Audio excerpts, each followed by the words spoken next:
Hello and welcome to Design Boss Dialogue, the podcast where bold and ambitious women in interior design come for real conversations to transform and take their businesses to new heights. I am your host, Lisa Marie El-Khadraoui, interior designer and business mentor, here to share my experiences and insights into running an interior design business, as well as empowering you to build the confident, profitable design business you've been dreaming of and truly deserve. In this space, we blend creativity with strategy to help you craft your success and thrive in the world of design.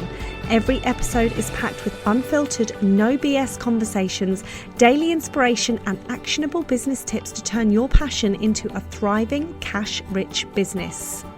Together, we're redefining what it means to succeed in the interior design industry, one intentional, game-changing decision at a time. So get ready to step up, elevate, and create the design empire you've always envisioned. Welcome back. It is day 12 and we have another inspiring episode of Design Boss Dialogue, the Advent Calendar podcast, which is your go-to source for interior design and business. And over the festive period, we will be unwrapping gifts of wisdom, practical tips, and insider secrets to help you grow and thrive in the world of interior design. And today I am joined by Claire Moran from Claire Moran Designs, an interior design studio based in Brockley, southeast London. Claire specialises in the design of whole houses through to single rooms, whether that is a kitchen, bathroom, bedroom, hallway. Her design studio covers it all, as well as garden design from concept through to installation. And today we are going to be having a conversation all about why it's important to have boundaries in your interior design business, especially when you start from scratch, as well as having a solid pricing structure, which is key to a successful business model. If you're currently in price overwhelm in your interior design business or renovating the pricing and quotation wheel, and your boundaries are all over the place, then this is going to be the episode just for you. Welcome, Claire, to today's podcast. It's really lovely to have you on, and I'm so excited about today's conversation. Thank you so much, Lisa. This is amazing. I love this. I know. So, right, let's dive into boundaries in your business first. We've obviously worked together for the last 4 months in various aspects of business, but from a business owner that has implemented boundaries early on in your interior design business, why is it so crucial to do this? And do you think it can be often overlooked in the early stages of setup? Yes, totally. So I have been in business for about 2.5 years now. And I would say in the first year, when I was just sort of finding my feet, getting my first clients in, of course, it's always really quite overwhelming, and to decide whether that's the right price, am I costing it correctly, have I got everything that's included in that the client wants for me to deliver the project, is it included in the fee proposal?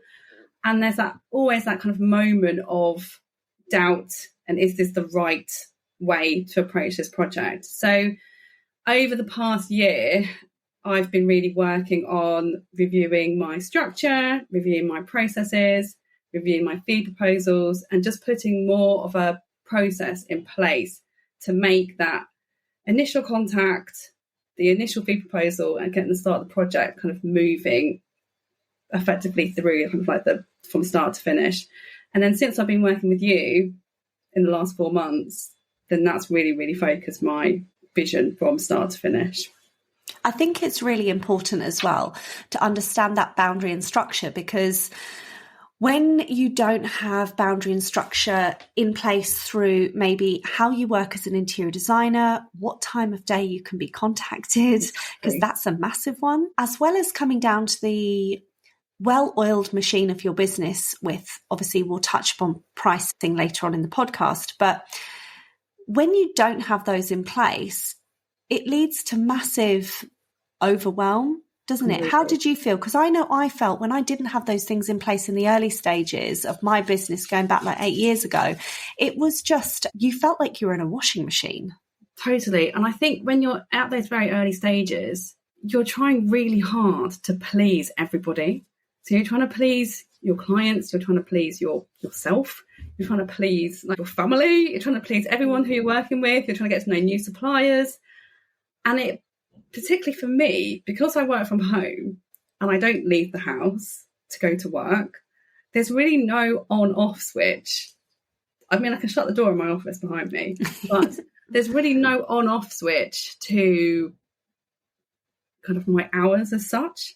Yeah. So now I'm almost strict with myself, and I very much work 9 until 4:30 most days because I get the children from after school clubs. Yeah. And then I'd say in the last 4 to 6 months, I've become a lot better at getting my evenings back and making sure that I'm dedicating time to, the kids, running, yoga, a life. And the other thing that I found really, really helpful, and this may sound really silly, so now I only check, and I've been doing this since I've been working with you, Lisa, is that I only check my emails 3 times a day. So 9 o'clock in the morning, at lunchtime, and at the end of the day. And the other little tip that I have done, and this is a tip for anybody who's working in this industry, we can get so many emails and so many notifications that I've now turned off my email notifications. So that's not to say I'm ignoring any client emails, but notifications are switched off. I now have set hours when I look at those emails. And I've also put my email app on the last screen of my phone. Oh, I love that. So it makes it, there's more of a motion to actually access it now. It's not always there all the time. Yeah. But I make sure that I'm committing the time during my working day for emails. I think that's really, really good. And it's something we've adopted in our business model as well, where we just have an auto reply on our emails, basically thanking people for their emails, and that we have a 24-hour process in which we get back to them so that they automatically will get a response to know, okay, Lisa's received the email, but I will expect a reply by 9 a.m. tomorrow morning or 3 p.m. And I think we can get stuck in a whole day's worth of just doing emails, being reactive to emails.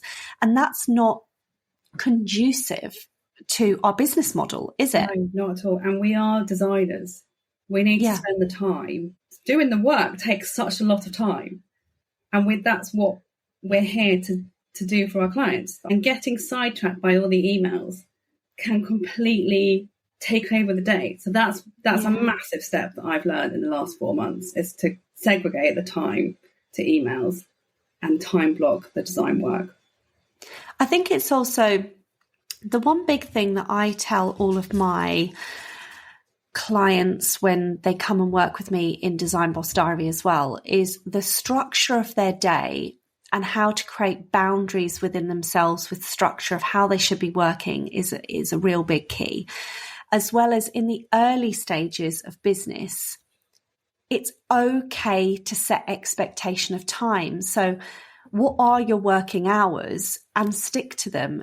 Don't feel that because you're up at maybe 5, 6 o'clock in the morning, you have to get on email straight away. You don't have to start your day till 9:30, 10 o'clock. If you've got children to drop off at school and you're busy and you've got morning routines and you've got to come back and maybe put a load of washing on, or you've got to get to a meeting. How effective have you found it in place from actually giving yourself the grace of, I'm going to communicate effectively how I work to my clients, and then seeing that put into practice? It's made a massive difference. So where I was 2 years ago to where I am today, so communication's very clear now on email at certain times of the day. Yes, I do sometimes still send an email at 11 o'clock at night, but maybe that's because my day hasn't quite gone to plan, or one of the children has been sick, and we're always trying to work around that. But since I've started working with you, my communication to clients and almost like reiterating the conversation, like, this is what's being specified, this is being really, really clear and to the point, that's kind of really paramount to our business. And a massive part of it is communication and client management. Yeah. It's not just doing the designs. It's not just sourcing the items. A huge part of being an interior designer is actually the client managing is client management. Yeah, I think and that's working with them. Exactly. And there's a lot to be said for client communication and client management, because as long as you're effectively from the offset communicating how you're going to work with that client, how the client can contact you, and how you respond back to the client, they have an expectation from day one of how you communicate. And I gave the perfect example to a mentor client actually last week, where one of her clients were contacting her constantly over the weekend. And I had said to her, you do not need to get back to a client over the weekend. If you choose to, that's your prerogative. That's absolutely fine. But realistically, from 5:30, 6 p.m. on a Friday through to 9:30 on a Monday, that is your time. And if you do not put that effectively in writing or communicate that, what you're going to find is years down the line, if you haven't sorted your boundaries within your business, you're going to get to the point where you have stacked projects, everyone contacting you at the weekend. You're going to go into major burnout mode, and you're going to feel like the water is up to here on your neck. Like you have no breathing space. Really important to set with clients from the get-go, because it gives everyone more time to think about the solution, and also if there is actually a problem or something, does something need resolving. So instead of just, firing an email or firing a WhatsApp, it's if your clients know that if I'm not available at 8 o'clock on a Friday night, okay, I'll wait until Monday to contact Claire, and then I'm not then reading it until maybe lunchtime or the end of the day. And if I haven't got back to them on that day, I will say, I've seen your email. Thanks for sending it through. I'll get back to you in the next 24 hours. So it just means that it's slowing it down, but in a good way, it's slowing it down. Yeah. And it's helping the process, because we're then thinking about, hang on, is this the best solution? What's the best? Is this a problem after all? Yeah. It's not being so reactive there and then in the moment, which business, there are certain things in business that you can be reactive for, but when it's things like this, I think when you actually can stop and have breathing space for 24 or 48 hours from emails or situations that might have arisen from site, it is about having the time to think them through. Actually, what is the best solution, like you say? And I always also say to clients, if you decide to WhatsApp me over the weekend that you've come across inspiration or whatever on your journey out, please always send it through, but it won't be responded to until the next working day when I'm back in the office, and I'll always communicate that so that they know I've sent an email or a message to Lisa and she's ignored me for 3 days. Well, no, it's Friday evening and I'm not going to get back to you till Monday morning. So I think the big key takeaway is when you are setting up an interior design business, yes, you want to dive into the creativity and you want to really get involved with those juicy mood boards, but actually looking at the processes of how you work with your boundaries and expectations of your clients are more powerful in the beginning rather than leaving it a couple of years down the line. Totally. Which is really, really good. Absolutely. Set it out from the start. And that then leads me through to the boundaries and the structures with pricing, because this is such a big thing every interior designer goes through. And I certainly know in my early years of business that I've gone through the overwhelm, the reinventing the pricing wheel, the shall I take some money off that quotation? Having a defined structure with your services. And I know this is something that we've worked on together. Tell me the power that has to an interior design business from your perspective. I could talk a lot about this. For me, it's giving back time and having a really clear pricing structure means for me that when I've taken a brief from the client, I'm not sitting at my desk and thinking, is that too low? Is that too high? Have I included everything? I'm no longer doubting myself. And having that pricing structure set out in front of me is, client's got a bathroom design. Here's my fee for a bathroom. Client's got a living room or a hallway they're doing via e-design and not full service on site. This is the fee for it. This is what it includes. The massive benefit of doing that is that my clients know exactly where they are, exactly what they're going to receive. But more so for me, I've written the fee proposal, I've sent it over, and I know that's the price. And I have never been quibbled on price. So that's the biggest, for me, that's the biggest change in my kind of confidence when it comes to pricing. Like, this is a price, this is what you're going to get. Yeah. And it just makes it so much clearer. I love that. And quicker as well, because you can get the client brief and then send it over. And there's no umming and ahhing, debating, doubting. That's just the price. I think it's also having a structure in place for how your quotations are set up, your welcome letters, how it's all put together. And it's almost like the templates are there, and you've got your full suite of pricing services. One thing I love that you do really, really well is your home design consultations. And actually, they are great because they can be upsold into your full interior design services as well. And when everything is in front of you, of you having a structured set of services, you know how they're priced, you know the expectation of that service. And actually, if someone comes along and they don't work in that service, you can very easily move them into another service, and you're not reinventing every time you meet a brand new client. No, I had recently a client who was doing e-design. We've added the joinery piece on, but because the pricing structure was there, all I had to say was, I can add on the joinery piece to the e-design project, and it's this amount of money, and it's just the conversation. I didn't need to go away and price it up. Yeah, just talk about it there and in the meeting, and it was accepted. So having that clear pricing structure that I can clearly communicate and my client can get on board with, it just makes being a designer so much easier. It gives you the confidence to be able to, in a meeting, sell your services and know your service suite inside out, because you're not kind of then saying, oh, by the way, I've got to go away and think about that. Please bear with me. Let me get back to you. And then you're sitting in your office for like 3-5 days thinking, how am I going to even price this?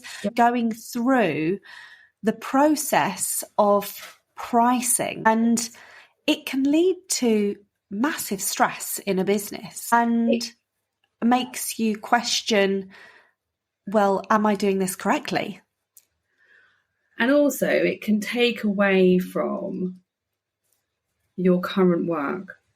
So if I didn't have a pricing structure in place now, I could spend, as you say, like 2 or 3 days doing a proposal and kind of almost overthinking it to a certain extent. And that then takes away the time that I should be doing design work and selections and sourcing. So having that pricing structure really, really speeds up the business and means that I can send it a lot quicker out to a client.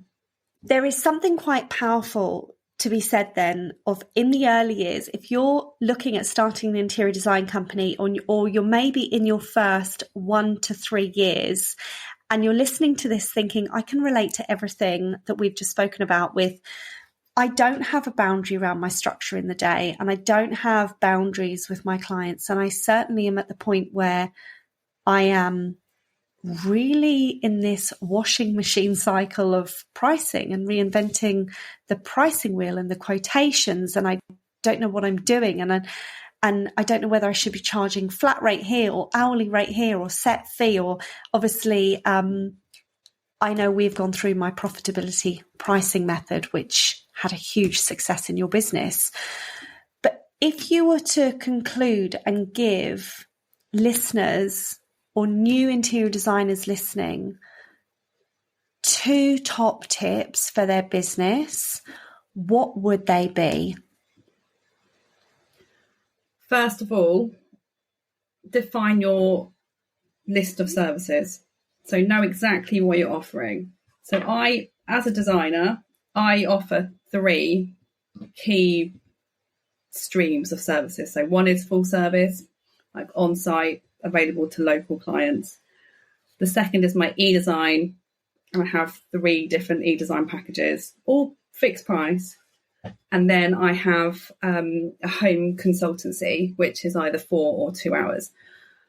So work on exactly what it is that you offer and write down all of the deliverables that are associated with each mainstream. That could be on a piece of paper, on a note or Word or something. Then that becomes your backbone for your website and your services that you offer. And then secondly, really spend some time crafting what the price is for each of those services. And it's harder for full service because it varies by the project and the room and when you're being on, how many site visits you need to do, and your kind of the overall deliverables for the project. But that's when you spend time with the client and the design briefing.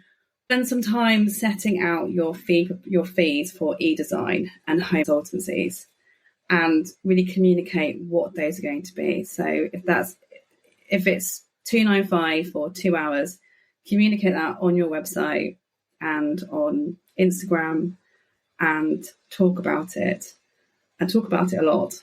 Recently, I found the last 4 to 6 months, the more that I have talked about my business, the more that I've communicated my prices, the more that I've shared what that involves and what the client's going to get, the more work that has come back to me. And it goes back to having a confident pricing structure. So if you've got a pricing structure that you're fully on board with, that's embedded in your brain, and you can clearly communicate it, then you will attract more clients, because they think, oh, that person knows what they're talking about, and I know it's going to cost me X amount of money, and I know what I'm going to get for X amount of money.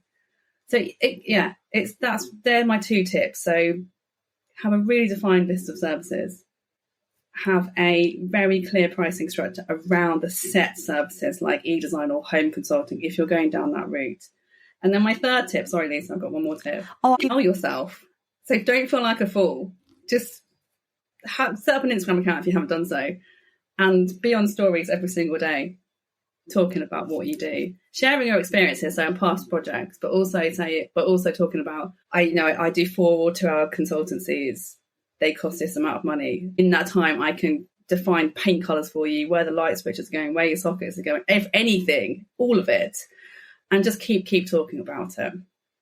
I love that, because especially with your last one, the power of Instagram, and obviously this could go into a whole new podcast here, but the power of Instagram and the visibility. Maybe we need to do a round 2 about Instagram and visibility. Shall we do that in New Year? Let's do that. January podcast all day. I love that. So could I.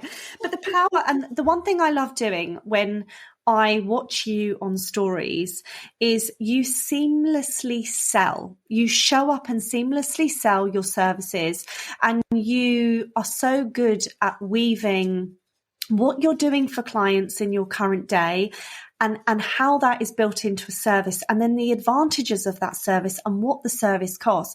And people buy from people. So what they're seeing is they're seeing you, they're seeing your services, they're seeing what you're doing. You're actually proactively working on clients' accounts, and that you're confident in what you're doing. So naturally, the workflow comes in. Of course. And also, because it's just me in my business, my clients just get me. They don't get anybody else. So by showing up on stories, they'll have seen me on Instagram. So by the time they actually come to meet me, they already know what they're getting. It's like, oh, I already know you, they say to me. Yeah, they feel like they know you, don't they? Yeah. So that's why I think it's really, I need to go and do some stories now, thinking about it. That's why it's, and not just elf on the shelf. Oh, bloody elf on the shelf. That's why it's really, really important to keep on banging the drum for your business, even though as a business owner, it may seem a little bit repetitive. But you need to show up. And if anybody doesn't want to see you, can just swipe. By. But you will actually know the audience that you're talking to. And actually, when you are showing up, like you say, no one bangs their own bin lid as much as you do. That's what I always say. So if you want the money, if you want the clients, you have to actively put the effort into showing up and creating the structure. It comes back down to structure in your business to show up and sell. Because if you are not selling, you are not getting the clients in. And then you sit there and wonder, well, I haven't had any clients this month. Okay, well, what have you actively done in your business to carve time out to sell your services? How are you marketing yourself? Don't just show up once a week in your business. You have to be showing up 24 hours, every 48 hours, because people will expect you to show up.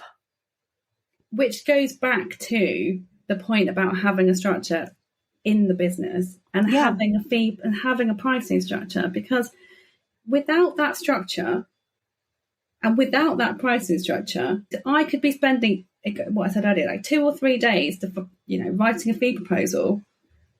Whereas having a pricing structure, it's all set out clearly, send it off to a client. That then gives me more time back to be promoting myself on Instagram, talking on Instagram. So that's just one of the smaller benefits of it goes back to my point about it gives you time, and it gives you time to communicate the business. And I think if you can actively carve out, certainly I always say half a day to a full day working on your business, not in your business. Mm-hmm. You can actively carve that out in a structure. And I know this is the one thing that I love doing with my clients, my mentor clients, that we actually look at their working week and we carve the time out together to create a structure for them. But then every day saying, okay, well, between the hours of that and that, or in the morning, I'm just going to quickly get on stories and talk about this. And then the more you're doing it, the more confident you're getting, the more times you're showing up, and you can just sell your services literally off the back of a piece of paper because it is just there. You know it. It's in your head. You're going for it. Absolutely.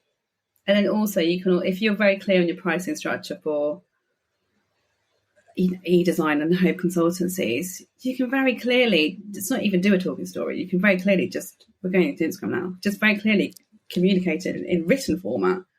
My Marvelous Makeover package is $995. And this is what you're going to get. So it's just the benefits of having a pricing structure are huge. I've loved talking to you today about boundaries, structure, pricing. We've covered like the tiniest snippet of Instagram, which we're going to come back and do in January 2025. It's going to be booked in. We're going to see each other on Thursday for a lovely festive lunch together, which I'm so excited about. And we're going to talk about that Instagram because that's going to be epic. But thank you so much for coming onto the podcast. No, that's fine. Thank you very much. My first ever podcast. I love it. And what a way to be in the Advent Calendar podcast for Design Boss Dialogue. The only place to be for interiors and business is what I'm saying. Thank you, Lisa. You're more than welcome, Claire. It's been really good to chat to you too. Thank you so much. Thank you. Stay tuned for tomorrow's episode where I have a powerhouse of a woman on the podcast. Serena Samra, she is your go-to for high-level messaging that attracts high-level clients, strategizing your way to 100K years with aligned marketing and sales, and as a new CEO mum, creating a business that gives you freedom, fun, and flexibility. See you tomorrow morning at 7 a.m. Thank you so much for tuning in to this episode of Design Boss Dialogue. If you love what you heard, then please share the podcast with your friends and any women that could do with a dose of empowerment just from me. I would love to hear your thoughts around today's podcast with your key takeaways and wins, because your feedback means everything to me. Also, don't forget to leave a review as well as hit that follow button so you never miss out on any inspiring conversations with me or any other trailblazing women I have on. Stay tuned for more exciting episodes, and remember, unleashing your inner design power and unlocking your true potential is only a click away. See you next time.